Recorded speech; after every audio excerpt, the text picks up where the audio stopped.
I rent out my South Carolina house on Airbnb whenever I'm not using it. It's a modest 3-bedroom, 1-bathroom house by the beach.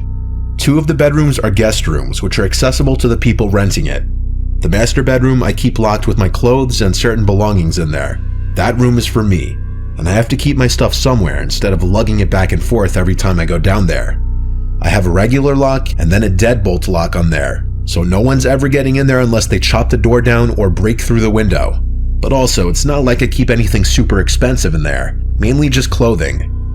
This was early last spring. It was still chilly up in Massachusetts where I live most of the year. I wanted to take a drive down to my South Carolina house for the week. For the most part, I work remotely, so luckily I'm able to do this when I want to. Ordinarily, I'd have my usual cleaning lady come and clean the house after each guest leaves. The cost of her service is baked into the price of the rental on Airbnb. But since I was going down right after the current renter would leave, I just pocketed the cleaning lady money and planned on going down to clean it myself. The last renter was a guy named Ramon. Through our messages, he told me he was renting with his fiancée and asked for good restaurants to eat at in the area. He seemed trustworthy. I always prefer to rent to couples or smaller groups of women as opposed to groups of young men, because they're usually the ones to come and get shit-faced and potentially damage the place. I started my drive very early in the morning. It was about a 16-hour drive, stopping only for a quick bite and to use the bathroom. By the time I got to the house, it was about 10 o'clock at night. I went to unlock and open the front door first, before going back to my car to grab my bags and go inside. I was shot from driving. I didn't even bother checking the place out or anything for a mess. I just went straight to my bedroom door to unlock it. I collapsed into the bed without brushing my teeth or anything. For those that haven't done it, a 16-hour straight drive will absolutely kill you. I crawled under the covers, and I was out like a baby in a matter of minutes. You'd think I'd have slept through the night, but no, I woke up in a black room. The clock next to my bed read 11:30 p.m. I had only been asleep for a little more than an hour. Something woke me up. I grabbed my phone to check for any texts out of habit. Then I turned on the bedside lamp. I looked around the room, then got up and went out to the living room. I took this moment to start analyzing the place. I didn't notice a single thing moved. Not a pillow, not a can of beer, nothing. I went to the bedrooms.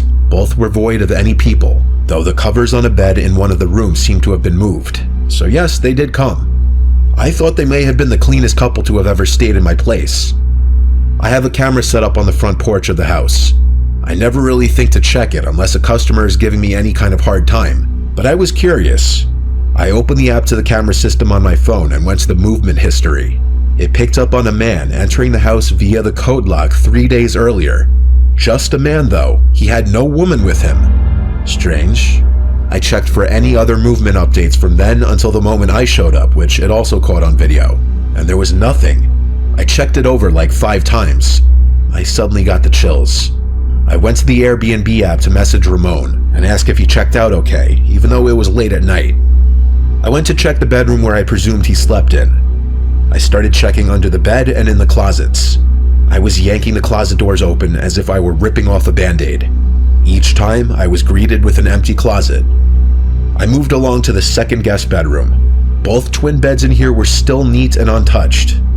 As I yanked open the last closet he could have been in, I saw that it was empty. I sat on one of the beds for a second to just stare at the conversation between Ramon and I. That's when I heard the master bedroom door click shut, quietly, in a way that a person would have done it, not a draft. I went out to the living room and looked at the master bedroom door. I said, "Ramon, are you still in here?" with a shake in my voice. No response. I could see the light was still on in the room through the bottom crack of the door. I got on all fours to look under the crack of the door, and I fell backwards when I saw 2 feet standing not far behind the door, maybe a couple feet away. I went to the knife holder in the kitchen planning to grab the biggest carving knife, and it was already taken. By this point, my only logical option was to leave the house and call 911, and that's what I did. I waited out front until the police showed up. Then as we went inside, there was Ramon, waiting in the living room, no knife in hand. He spoke in this Portuguese accent, acting all innocent, saying he just needed a place to stay for one more night, which was complete bullshit. He denied ever picking up the knife, which was conveniently placed back in the knife holder now. After 30 minutes of 2 police officers outside talking to Ramon and 2 inside talking to me, they actually let him go and told me I should contact Airbnb and try to work it out with them. And I was just shocked. I felt like the police didn't do their job. After everyone left, I changed the lock code on the door and I contacted Airbnb about what happened.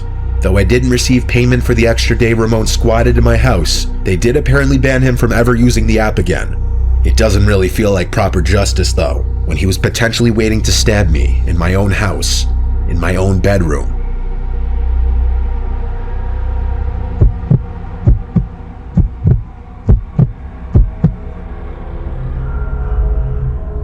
I'm 26 years old, still living with my parents. I'm not content with my job, and I'm in a relationship that I'm not too sure about. To say I've been stressed would be a monumental understatement. My mom and I were not getting along one week, and everyone was just bothering me. I wanted to escape for a weekend. I looked into little 1-bedroom Airbnbs up in the mountains, and found one for cheap. It was in Troutdale, Virginia, a couple hours away from us. And based on the pictures, it was this nice, private, and peaceful-looking little place surrounded by woods. It was the fall too, so the foliage was going to be beautiful. I told my parents I was going there for the weekend. My mom seemed overly happy about me leaving for the weekend. My girlfriend was more so just confused, finding it weird and suspicious that I was going away to some random cabin in the woods alone for a weekend. When Friday came, I packed a backpack full of clothes, toiletries, and my laptop, and I headed out for the road. It was around a 2.5-hour drive door to door. The area of Troutville was very quiet and scenic. It was a perfect escape from suburbia back home. I needed a nice weekend just to spend to myself. I was driving up a gravel road when my GPS told me I arrived. I saw an opening in the trees next to the road. The instructions the owner of the Airbnb gave me were to cut through this opening onto the grass and up the little hill. I did exactly this, and there I saw the cute little house sitting at the top of the hill. The second I stepped out of the car, I inhaled the fresh rural air, instantly feeling happy I did this. The owner told me where to find the key to the front door. I let myself in and checked the place out. It was a nice cozy living room, small kitchen, bathroom, and 1 loft bedroom that you had to climb a ladder-like stairway to get up into, and there was a circular window over the bed. Lots of light got into the house, which was nice. I went out to walk some of the trails the owner told me about a 5-minute drive away. On the drive back to the house afterwards, I noticed these 2 guys walking down the gravel road, and as my car was passing, they literally stopped in their tracks to turn and look at me as I passed. I waved and smiled, thinking they were friendly locals, but they didn't wave back. It was completely off-putting. They looked at me as if my driving down the road was a crime. I didn't look back. I turned into the entrance of the property and back up the hill. I started reading one of the books I brought with me in the living room with the fireplace going. It was incredibly cozy. The sun was on its way down, and after reading a chapter of my book, I realized I was getting hungry. I went outside to my car, about to drive to the nearest Walmart, when I noticed 2 men kind of running into the woods down the hill by the entrance of the property, probably in response to seeing me come outside. I wondered if it was those 2 guys from the road earlier. It was incredibly strange. I suddenly decided to take my laptop and backpack with me in the car while I was gone just to be safe. On the drive into town, I messaged the owner letting him know about this. He replied saying it's nothing to be alarmed about. There's a lot of teens in the area that walk around. So I dismissed it. I drove like 20 minutes to the closest Walmart since there were literally no grocery stores in the area. I picked up a few food items to hold me over, some milk, granola bars, fruit, frozen dinners, bread, and cold cuts. By the time I got back to the Airbnb, it was completely pitch black out.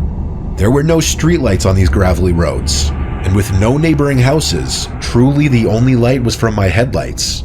It was creepy for sure. I pulled up to the hill to the little house. It was almost hard to find in the dark. I grabbed my backpack and the grocery bag and went up to the house in the dark, using my phone's flashlight to see. Once inside, I locked the door immediately. It was creepy out there. I ate